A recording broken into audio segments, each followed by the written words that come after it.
নজর রাখবো ঝাড়গ্রামের দিকে। কংসাবতী নদীর তীর সংলগ্ন জঙ্গলে দুই দাঁতাল হাতির তুমুল লড়াই ঘিরে চাঞ্চল্য।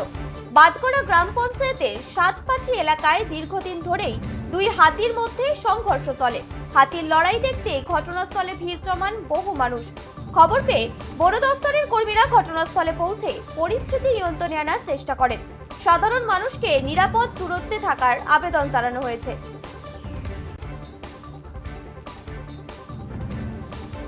যেমনটা জানা যাচ্ছে, কংসাবতী নদীর তীর সংলগ্ন জঙ্গলে দুই দাঁতাল হাতির তুমুল লড়াইকে ঘিরে চাঞ্চল্য সৃষ্টি হয়েছে। বাদগড়া গ্রাম পঞ্চায়েতের সাতপাটি এলাকায় দীর্ঘদিন ধরে দুটি হাতির মধ্যে সংঘর্ষ চলে।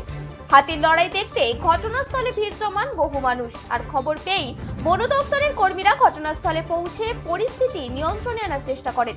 সাধারণ মানুষকে নিরাপদ দূরত্বে থাকার আবেদন জানানো হয়।